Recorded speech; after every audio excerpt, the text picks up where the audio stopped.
नमस्कार दोस्तों आज का जो विषय है जरूर आपने थंबनेल में देख लिया होगा।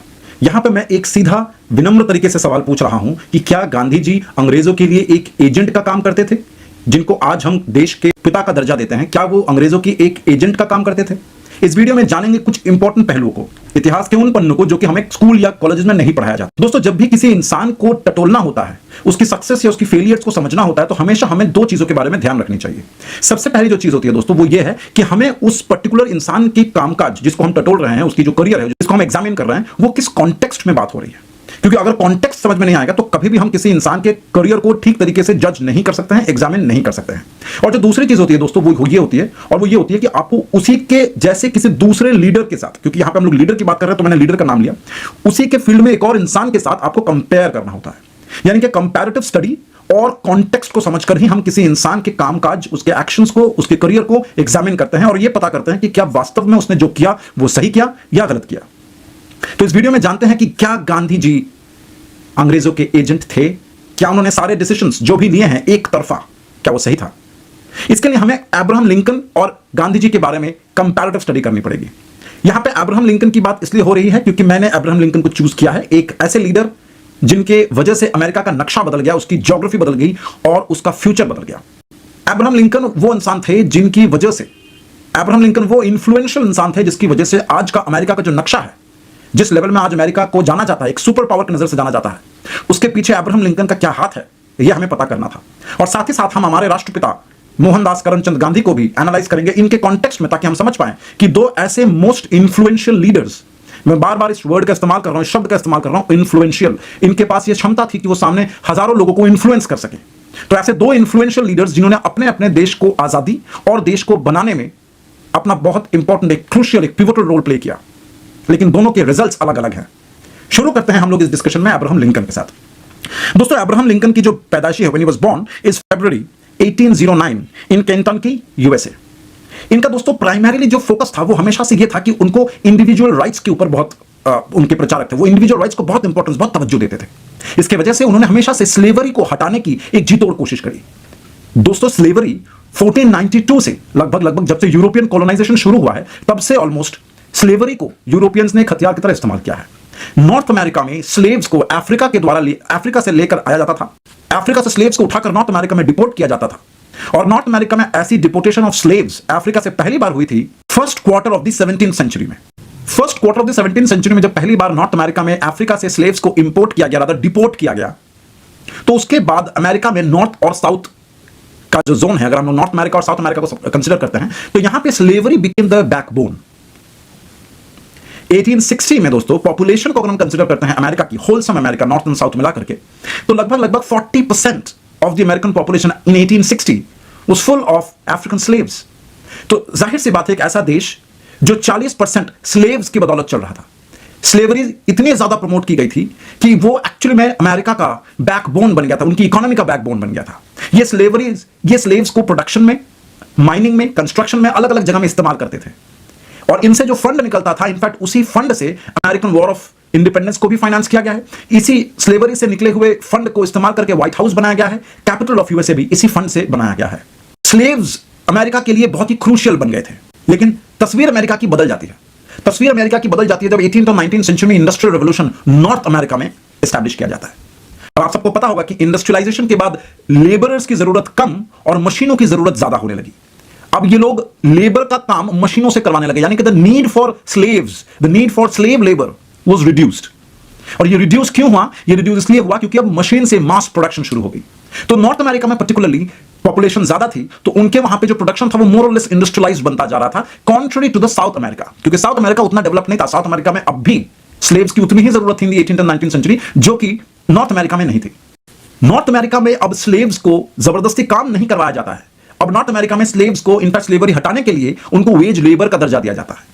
अब क्योंकि नॉर्थ अमेरिका में एक वेज लेबर सिस्टम शुरू होता है instead of slave labour, veg labour जब से शुरू हुआ तब से अलग अलग जगहों से नॉर्थ अमेरिका में इमिग्रेंट्स बढ़ते गए काम की खोज में, क्योंकि अब वहां पे स्लेव लेबर नहीं बल्कि वेज लेबर का पैटर्न शुरू हुआ post industrial revolution, something contrary to the southern part of USA. अब जैसा कि मैंने कुछ देर पहले बताया कि नॉर्दर्न अमेरिका में पॉपुलेशन ज्यादा थी, तो पॉपुलेशन ज्यादा होने की वजह से इनके पास पॉलिटिकल पावर ज्यादा था। और साथ ही साथ अब्राहम लिंकन जब प्रेसिडेंट बनकर सामने आए तो उन्होंने जो पहला काम किया वो ये था कि उन्होंने अबॉलिश कर दिया स्लेवरी को through a legal process. So abolition of slavery was done properly in a legal manner under the reign of Abraham Lincoln. अब जाहिर सी बात है कि साउथ अमेरिका में जितने सारे लोग हैं उनकी इकोनॉमी अब भी डिपेंडेंट है लेबर पे, और ऊपर नॉर्थ अमेरिका में स्लेवरी को अबॉलिश किया जा रहा है प्रेसिडेंट के द्वारा, तो स्वाभाविक रूप से नॉर्थ और साउथ अमेरिका के बीच में एक टसल शुरू हुई. नॉर्थ अमेरिका प्रॉपरली लीगल तरीके से अबॉलिश कर चुका था स्लेवरी, और जाहिर सी बात है इस तरीके के लॉ निकालकर वो साउथ अमेरिका से भी स्लेवरी को अबॉलिश करना चाहता था. लेकिन साउथ अमेरिका में क्योंकि उनकी इकोनॉमी उतनी डेवलप नहीं थी, वहां उतना इंडस्ट्रियल रेवोल्यूशन नहीं हुआ था, वो लोग अब भी स्लेव लेबर पे डिपेंडेंट थे, तो वो लोग इस चीज को एक्सेप्ट नहीं कर रहे थे.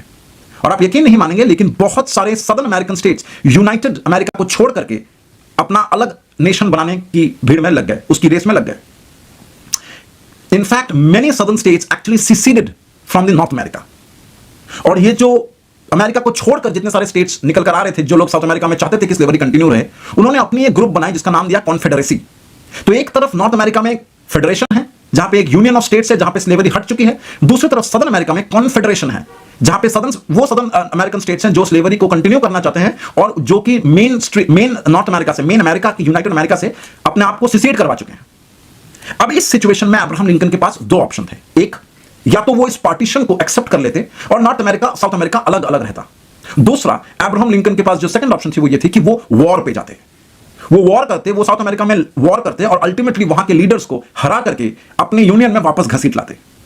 अब जाहिर सी बात है पार्टीशन को एक्सेप्ट करना was an easier choice, going for a war is a very difficult choice, but still Abraham Lincoln chose war. और इसी से अमेरिका का सिविल वॉर शुरू होता है. दोस्तों महीना था अप्रैल का, साल था 1861 जब अमेरिकन सिविल वॉर शुरू होती है, जब नॉर्थ अमेरिका से आर्मी भेजी जा रही है सदर्न अमेरिका में कॉन्फेडरेसी को हराने के लिए, जिनका नेतृत्व दे रहे थे जेफरसन डेविस. और ये जेफरसन डेविस को हराना, कॉन्फेडरेसी को हराना और सदर्न स्टेट्स को अमेरिका, यूनाइटेड अमेरिका में वापस ले आना, that was the task, a gigantic task before Abraham Lincoln. To cut the long story short, ultimately Abraham Lincoln succeeded in the Civil War, और Southern states led by that Confederacy, Jefferson Davis ने आत्मसमर्पण किया, उन्होंने surrender किया United America के सामने, और ultimately बहुत सारे लोग मारे गए. लेकिन फिर भी अंततः अमेरिका पार्टीशन नहीं हुआ, सदर्न अमेरिका नॉर्दर्न अमेरिका के साथ जुड़ करके फिर से यूनाइटेड स्टेट्स ऑफ अमेरिका बन गई. So in that sense Abraham Lincoln succeeded. इसलिए आज भी उनका नाम सेलिब्रेट किया जाता है, उनको सेलिब्रेट किया जाता है अमेरिका में. और सिर्फ इतना ही नहीं, अनफॉर्चुनेटली कॉन्फेडरेसी के एक सिंपैथाइजर हुआ करते थे जिन्होंने इस सिविल वॉर के खत्म होने के 6 दिन के बाद अब्राहम लिंकन को असैसिनेट कर दिया, उनको मार दिया गया. A great leader who has done so much to keep America united was ultimately assassinated by a sympathizer of Confederacy. कुछ ऐसा ही असैसिनेशन की कहानी हम लोग इंडिया में मोहनदास करमचंद गांधी के साथ भी देखते हैं. फर्क है, क्या फर्क है, इसको समझने के लिए हमें गांधी जी के शुरुआती तौर से जानना पड़ेगा, उनका जन्म से लेकर उनके करियर को एनालाइज करना पड़ेगा, जिस तरीके से हमने अब्राहम लिंकन को किया. तो बात करते हैं गांधी जी की. दोस्तों गांधी जी की जो पैदाइशी है वो 2 अक्टूबर 1869 के पोरबंदर इंडिया में हुई. गुजरात का एक क्षेत्र है Porbandar. He was born in a very wealthy family, माने उनके पिताजी जो हैं वो उस समय चीफ मिनिस्टर हुआ करते थे और eventually he became the Diwan of the prime minister of Rajkot. तो पैसा बहुत था, उन्होंने विदेश में पढ़ाई करी और उसके बाद वे साउथ अफ्रीका माइग्रेट कर गए टू वर्क इन प्रेटोरिया, और वहां पे इंडियंस के लिए उन्होंने आवाज उठाई जिनके ऊपर रेसिज्म और अन्य तरीके की डिस्क्रिमिनेशन हो रही थी. लेकिन गांधी जी को अगर हम लोग उनके कामकाज को इंडिया में तथा साउथ अफ्रीका में कंसीडर करते हैं, एग्जामिन करते हैं, तो हमें पता होना चाहिए कि कौन से बैकड्रॉप पे, किस कॉन्टेक्स्ट में हमें गांधी जी को स्टडी करना चाहिए. दोस्तों एक समय था जब 1600 में इंडिया जो है सोने की चिड़िया कही जाती थी, और वास्तव में India was one of the wealthiest and richest countries of the world. और सिर्फ उस समय नहीं, अगर आप लोग पिछले 2 मिलियन ईयर्स को कंसीडर करते हैं तब भी India was one of the most richest countries at that point of time. 1600 साल में एलिजाबेथ के चार्टर के थ्रू से ईस्ट इंडिया कंपनी इंडिया आती है ट्रेड करने के लिए, एंड इवेंचुअली वो अपने असली रंग को दिखाते हैं, और इवेंचुअली ईस्ट इंडिया कंपनी अलग अलग रीजन्स को हरा करके पॉलिटिकल कैंपेन शुरू करके बंगाल, मराठा, हैदराबाद, मैसूर सबको हरा करके वो एक पकड़ बना लेती है. यह बात और है कि हैवी करप्शन और 1857 के रिवोल्ट के बाद क्राउन ने 1857 से कंट्रोल ले लिया पूरे इंडिया का, और उसके बाद से टिल 1947 क्राउन का ही रूल रहा, डायरेक्ट रूल जिसको हम लोग कहते हैं. और इस throughout the colonized period of India, from being one of the richest country to one of the poorest country, जिसकी स्थिति कुछ ऐसी थी कि life expectancy was below 30 years, इस स्थिति में ला करके खड़ा कर दिया अंग्रेजों की बदौलत. They have looted approximately $45 trillion at that point of time. जरा सोचिए, इस कॉन्टेक्स्ट में हमें गांधी जी को समझना है. अंग्रेजों ने हमारे साथ डिस्क्रिमिनेशन किया, कास्ट के बेसिस पे, रेस के बेसिस पे, रिलीजन के बेसिस पे, ये सारी चीजें थी, इंडिया में भी थी और इंडियंस के साथ अन्य देशों में भी हो रही थी. जब अमेरिका जब Gandhi ji Pretoria south Africa में गए थे तो he was advocating the Indian discrimination जो साउथ अफ्रीका में हो रहा था। और उसके बाद 1899 में एक ऐसी तथ्य सामने आती है जो कि एक किताब में भी मेंशन है, द साउथ अफ्रीकन गांधी। इसमें एक ऐसी तथ्य सामने आती है जो कि आप लोग शायद नहीं सुने होंगे पहले, और वो तथ्य यह है कि गांधी जी एक तरफ इंडियंस के फेवर में प्रिटोरिया में सत्याग्रह कर रहे थे, the tool the weapon that he discovered, satyagraha, non violent and satyagraha. लेकिन 1899 में दोस्तों जब इंग्लैंड बोर के साथ वॉर कर रहे थे, when the Anglo bore war was going on, तब गांधी जी ने खुद वॉलंटियर किया अपने आप को as a stretcher bearer for the English army. जब किसी भी अंग्रेज को एंग्लो बोर वॉर में चोट लगेगी तो गांधी जी उनको स्ट्रेचर में ढो करके मेडिकल एड तक पहुंचाएंगे। So as a stretcher bearer he started his journey in 1899 for the English army. और वहां पे ना उनके दिमाग में कोई इंडिया थी, ना उनके दिमाग में कोई एंटी इंपेरियलिज्म की भावना थी, ना ही उनके दिमाग में कोई एंटी रेसिज्म था। His actions actually, उनके जो एक्शंस थे वो शो कर रहे थे उनकी loyalty towards the British army. किताब में लिखा हुआ है कि as a stretcher bearer South African Gandhi जो थे वो क्या गुल खिला रहे थे। वापस आने के बाद, उस एंग्लो बोर वॉर से वापस आने के बाद, he started campaigning again for the Indians in south Africa. और अल्टीमेटली उनकी कुछ इंपॉर्टेंट सक्सेस भी मिली उनको साउथ अफ्रीका में। उसके बाद ही came to India in 1915। You won't believe, he came to India in 1915 as a celebrity. Immediately he joined the Indian National Congress, एक ऐसी कांग्रेस जिसको 1885 में एक अंग्रेज ने ही बनाया था। आपको शायद पता होगा, ए ह्यूम की बनाई हुई कांग्रेस, जिसको हम लोग 1885 की कांग्रेस कहते हैं, उसमें गांधी जी तुरंत 1915 में वापस आके ही ज्वाइन करते हैं। He was already very famous, he was a celebrity. उनके जो कारनामे थे साउथ अफ्रीका में वो सराहनीय थे, इसलिए वो जैसे ही आए उनको अच्छी खासी वेलकम मिली। लेकिन 1906 में already divide and rule politics के बेसिस पे मुस्लिम लीग बन चुका था, हिंदू महासभा भी बन चुकी थी। 1919 में खिलाफत मूवमेंट में गांधी जी ने एक कोशिश करी कि हिंदू मुस्लिम यूनिटी फिर से वापस आ जाए अगेंस्ट द ब्रिटिशर्स।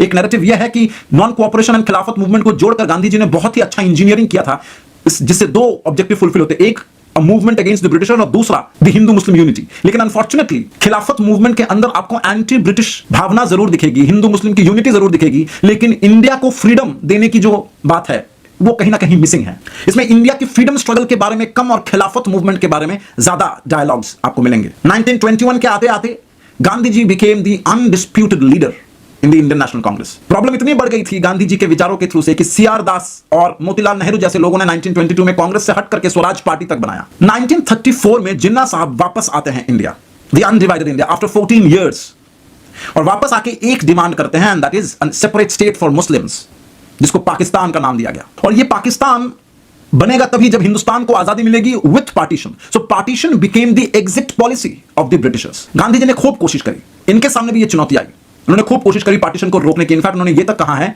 कि पार्टीशन अगर हुआ तो मेरी लाश के ऊपर से होगा। पार्टीशन को रोकने के लिए इन्होंने अनगिनत फास्ट्स किए, भूख हड़ताल की, लेकिन फिर भी पार्टीशन हुआ। सैकड़ों लोग मारे गए, नरसंहार हुआ चारों तरफ। फिर भी एक अनपॉपुलर लीडर जवाहरलाल नेहरू को उन्होंने प्राइम मिनिस्टर बनाया। उनके हाथ में दो ऑप्शन थे, पटेल साहब थे, बहुत साल पहले एक समय पे सुभाष चंद्र बोस भी हुआ करते थे, लेकिन इवेंचुअली जवाहरलाल नेहरू जी को उन्होंने प्राइम मिनिस्टर, बतौर प्राइम मिनिस्टर उन्होंने अपॉइंट किया था। 1948 30 जनवरी में गांधी जी की भी असैसिनेशन हुई। नाथुराम गॉडसे ने उनको गोली मार के हत्या कर दी। अब सवाल ये उठता है कि दोनों लीडर्स, अब्राहम लिंकन जिनके पास वॉर और पार्टीशन जैसी दो दुविधाएं थी, जहां पे उन्होंने पार्टीशन को नहीं बल्कि वॉर को चुना, और जिस वजह से आज की तारीख में जो अमेरिका है उसने इंडस्ट्री लेवल पे, मार्केट लेवल पे चरम सक्सेस जो है उसने हासिल करी। आज भी America is one of the super powers. Contrary to Gandhi, जिन्होंने वॉर नहीं, जिन्होंने सत्याग्रह, फास्टिंग, अहिंसा जैसी मार्ग को चुना, और जिन्ना की पार्टीशन और सिविल वॉर की थ्रेट से डर के पार्टीशन को एक्सेप्ट कर लिया। फलस्वरूप हमने क्या पाया? गरीबी, बेरोजगारी, low life expectancy rate, lack of industries और अनगिनत ब्रिटिश इंजीनियर्ड फैमिन्स, और उसके साथ साथ पार्टीशन के साथ साथ ब्लडशेड। हम लोग इनफैक्ट रूइंस की तरफ बढ़ गए, जबकि अमेरिका एक सक्सेस की राह पे चलने लगी। उसने मुश्किल कदम उठाया था। Abraham Lincoln chose the toughest part and that is going for war. Gandhi ji succumbed to the threats of Jinnah कि हां सिविल वॉर हो जाएगा, इसलिए उन्होंने पार्टीशन को एक्सेप्ट किया। फलस्वरूप हमारी देश जो है वो रूइंस की तरफ बढ़ गई। अब सवाल ये उठता है कि अगर गांधी जी के जगह पे अब्राहम लिंकन होते, अगर गांधी जी के जगह पे स्टालिन होते, अगर गांधी जी के जगह पे चेंगिस खान होते, अगर गांधी जी के जगह पे चाणक्य होते, जिन्होंने नंद डायनेस्टी से बड़े डायनेस्टी को तक को हरा दिया था, तो क्या आज भारत ऐसा होता? क्या आज का भारत ऐसा होता? क्या पार्टीशन होता? तो सवाल ये उठता है कि ये सारे लोग, स्टालिन, चाणक्य, अब्राहम लिंकन, ये सारे लोग अगर गांधी जी की जगह पे होते, they would have chosen war. अब क्योंकि गांधी जी वॉर पे विश्वास नहीं करते थे, he didn't believe in war, तो क्या अहिंसा या नॉन वायलेंट तरीका कुछ हो सकता था जिसकी वजह से हम लोग पार्टीशन को रोक पाते? मेरा पर्सनल जवाब यह है कि हां, हो सकता था। जैसे वीडियो के शुरुआत में मैंने कहा कि he was a very influential man, उनको उनको उनको एक सेंट का दर्जा दिया जाता था, उनके बोलने पे लोग मरने के लिए तैयार थे। तो क्या वो ब्रिटिश आर्मी को, जिसमें अधिकतर लोग इंडियंस थे, क्या उनको वो नहीं कह सकते थे कि आप लोग सरेंडर कर दीजिए, आप लोग मना कर दीजिए, आप लोग सत्याग्रह कीजिए? क्यों उन्होंने इंडियंस को, जो कि ब्रिटिश आर्मी में काम कर रहे थे, उनको सत्याग्रह करने के लिए नहीं बोला गया? उनको क्यों नहीं बोला गया कि आज से आप किसी भी तरीके से अंग्रेजों के ऑर्डर्स को नहीं मानेंगे, जो इवेंचुअली हुआ भी? जो रॉयल इंडियन म्यूटिनी है आफ्टर दी आजाद हिंद फौज, और उसके बाद जब लाल किले में ट्रायल चल रहा था, तब रॉयल इंडियन नेवी ने भी म्यूटिनी की। उन्होंने भी almost most of the places में नॉन वायलेंट तरीके से ऑर्डर्स मानना बंद कर दिए, और फलस्वरूप अंग्रेज टिक नहीं पाए। तो क्या गांधी जी चाहते अगर, तो ये सत्याग्रह का पार्ट इंडियंस को पढ़ा सकते थे, जो लोग उनसे इन्फ्लुएंस भी थे लेकिन ब्रिटिश आर्मी के लिए काम कर रहे थे? मेरा मानना यह है कि वो लोग जरूर गांधी जी की बात मान लेते, और अगर ऐसा होता तो हम लोगों को आजादी बहुत पहले मिल गई होती, जो कि हमें नहीं मिली। आप लोगों का क्या कहना है इस कंक्लूजन में? कमेंट सेक्शन में अवश्य बताएं। इस वीडियो को यहीं समाप्त करते हैं, मिलते हैं अगले वीडियो में एक नए टॉपिक के साथ। नमस्कार, जय हिंद।